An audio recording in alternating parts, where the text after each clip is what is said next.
लगा होचोयना को सेंगेल अभियान दिन चमचा बेलचा को सालखान मुर्मुरिन चमचा बेलचा अतु हर ठेन खन को लगा होचोवाकना सेता लेका माझी बदल अतु बांचाओ अभियान ताको अड़ी जोरदार झटकाय नामका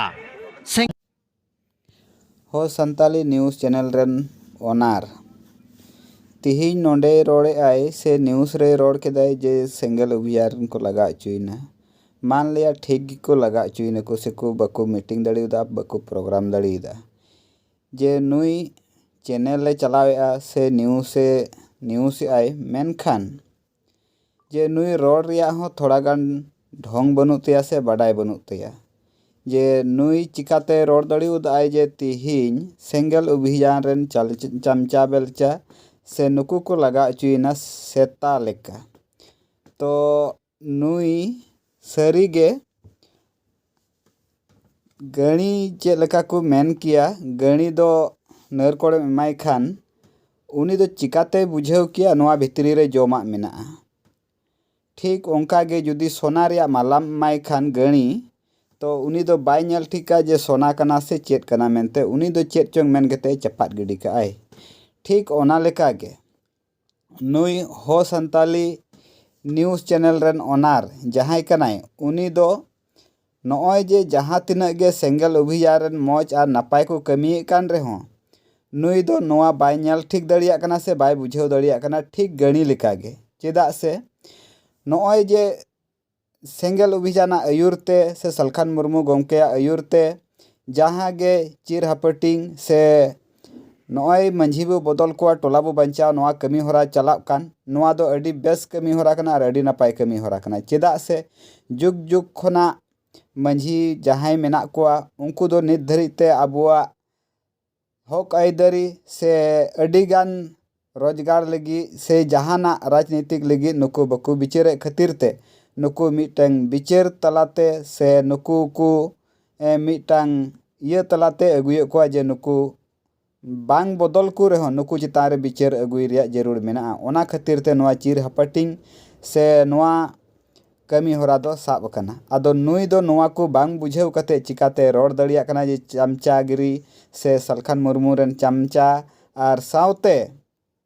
सेता लेका को लगा अचुयेना चेत बड़ी को कमी केते नुकु उन आट नुई नोका सेता लेकाय रोड दड़िया कना से नोआ वार्ड चिकाते व्यवहार दड़ीदा नुई दो मिटन मौज होड़ कनाय से आज गे कनाय मिटन नोआ विरुद्ध रेन होड़ माने नुई दो हंडी रेन गुलाम कनाय खुद आज हंडी रेन गुलाम कनाय ओना खातिर ते हंडी जहां अचो मेने खान नुई दो पेंदा रे मरीच ठोय एदी लेकाय बुझाव केदाय चेदा से जुदी उना आठ हंडीम कुसिया कान खान हंडी न्यू कते नित धरिते अकोय को एमए बीए से एलएलबी केदा को आम लई में और अकोय को हंडी बगी कते नित धरिते पढ़ाव कते से ऑल कते अडी गान एलएलबी केदा को एमए केदा को बीए केदा को नोआ को दम नेल ठीक आम से आम दो बाम नेल ठीक जे नोआ हो संताली न्यूज़ चैनल रेन ओनार दो और ओना लेका तेगे एटा जेत को नेल को में आकुआ बोंगा थान रे दो हंडी परव बकु चोडोरेआ मेनखान व्यवहार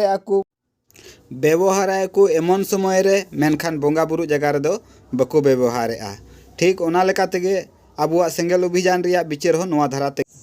सेंगेल अभियान रे हो नोआ बिचार कान गया और एटा जेत लेका जिलेका एटा जेत आकुआ पूजा थान रे आकुरेन गिदर पिदर समांग रे हंडी परव बकु व्यवहारेआ ठीक ओंका गे अबु हो नेतो दो सेंगेल अभियान आयुरते से अबु जीवत बोंगा सालखान मुर्मू गमके आयुरते हंडी परव दो अबुआ पूजा स्थान खो बो अचोगमा और अबु कोरेन गिदर पिदर खना हो संगिन रेबो दोहयमा ओना खातिर ते नोआ कमी होरा अडी लगातार एआई पनत रेगे चला कना मेनखान नोआ को कमी नेल कते नुई हो संताली न्यूज़ चैनल रेन ओनार दो अडी रंगाव वेस इकव केदाय और इकव के खातिर ते नोआ नोंकाई रोड केदाय मेनखान निये दो वार्निंग इमाम कना और नोंकान वार्ड तिहिन खना आलम रोड़ा और बांखान आम चितान रेहो नोंकान एक्शन हतावा इना हिले दो उकु जगह बाम न्यामा न्यूज़ खान दो मौजते न्यूज़ में मेनखान नोंका बैड लैंग्वेज व्यवहार बगी में चेदा से